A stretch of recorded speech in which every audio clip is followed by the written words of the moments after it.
സമരനായകന് വിട ഈ ബസ്സാണ് KSRTCയുടെ ഈ ബസ്സാണ് വിലാപയാത്രയ്ക്കായി ഉപയോഗിക്കുന്നത്. മിഥുൻ കൂടി എന്റെ കൂടി ചേരുകയാണ്. മിഥുൻ, ഈ ബസ്സിനും ഒരു ചരിത്രമുണ്ട്.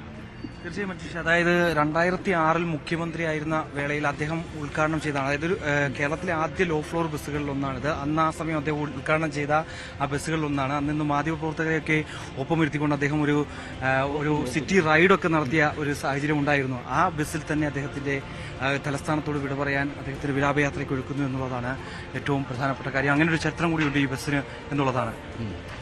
ഈ ബസ്സിലാണ് ആലപ്പുഴയിലേക്കുള്ള വിലാപയാത്ര ക്രമീകരിച്ചിരിക്കുന്നത്. അതിന്റെ ഉള്ളിലെ കാര്യങ്ങളൊക്കെ ഇപ്പോൾ വിലയിരുത്തുകയാണ്. VS-നൊപ്പം പോകേണ്ട ആളുകളും ഉണ്ട്. CPM-ന്റെ ജില്ലാ സെക്രട്ടറി വി ജോയ് അദ്ദേഹവും ഇവിടെ എത്തി ഈ ബസ്സിലെ സൗകര്യങ്ങൾ എങ്ങനെയാണ് ക്രമീകരണം വേണ്ടത് എന്നൊക്കെ വിലയിരുത്തിക്കൊണ്ടിരിക്കുകയാണ്. നേരത്തെ മിഥുൻ സൂചിപ്പിച്ചതുപോലെ തന്നെ VS ഉദ്ഘാടനം ചെയ്ത ബസ് എന്ന് പറയാം, ആദ്യ ലോ ഫ്ലോർ ബസ് അല്ലെ, തിരുവനന്തപുരം നഗരത്തിൽ 2006 അന്ന് അദ്ദേഹം കേരളത്തിന്റെ മുഖ്യമന്ത്രിയായിരുന്നു. ആ സമയത്ത് അദ്ദേഹം ഉദ്ഘാടനം ചെയ്ത ബസ്സാണ്. അവിടെയാണ് ഇപ്പോൾ സമരനായകന് വിട എന്ന് എഴുതി വെച്ച് VS-ന്റെ മൃതദേഹവും വഹിച്ചുകൊണ്ട് ഈ വാഹനമായിരിക്കും പോവുക.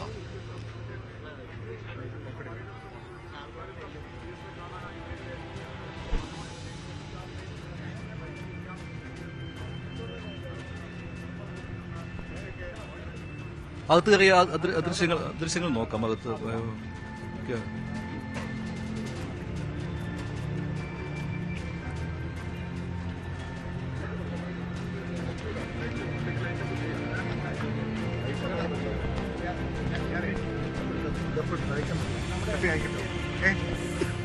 സന്തോഷം.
തിരുവനന്തപുരത്ത് നിന്ന് അദ്ദേഹത്തിന്റെ ജന്മനാട്ടിലേക്ക്, അദ്ദേഹത്തിന്റെ പുന്നപ്രയിലേക്ക് ഉള്ള യാത്ര ഈ വാഹനത്തിലായിരിക്കും. ഈ KSRTCയുടെ ഈ ലോ ഫ്ലോർ ബസ്സിലായിരിക്കും അദ്ദേഹം പോകുന്നതിനുള്ള ക്രമീകരണങ്ങൾ ഇവിടെ KSRTC ജീവനക്കാരും മറ്റ് ഉദ്യോഗസ്ഥരും ചേർന്ന് നടത്തുകയാണ്. VS-ന്റെ ചിരിച്ചുകൊണ്ടുള്ള ഒരു ചിത്രം അതിന്റെ മുന്നിലുണ്ട്. VS-ന് ഈ വാഹനത്തിലാണ് അന്ത്യയാത്ര. തലസ്ഥാനത്തെ 6 പതിറ്റാണ്ട് അദ്ദേഹത്തിന്റെ കർമ്മഭൂമിയായിരുന്ന തലസ്ഥാനത്ത് നിന്ന് VS മടങ്ങുന്നത് ഈ വാഹനത്തിലാണ്. ഈ വാഹനത്തിനും ഒരു കഥയുണ്ട് VS-വുമായി ബന്ധപ്പെട്ട. ഈ വാഹനത്തിനെ കാണുമ്പോഴും VS-നെ പറ്റി ഓർക്കാൻ നമുക്ക് ഒരു കാര്യമുണ്ട്. അത് VS മുഖ്യമന്ത്രിയായിരിക്കുന്ന കാലത്താണ് 2008-ലോ മറ്റോ ഈ ജൻറം തിരുവനന്തപുരത്ത് സർവീസ് തുടങ്ങുന്നത്. ആ ജൻറം സർവീസിന്റെ ഉദ്ഘാടനം ചെയ്തത് VS അച്യുതാനന്ദനാണ്. ഈ സെക്രട്ടേറിയറ്റിന് പിൻവശത്തുള്ള സെൻട്രൽ സ്റ്റേഡിയത്തിൽ നിന്നാണ് അന്ന് ഈ ജൻറം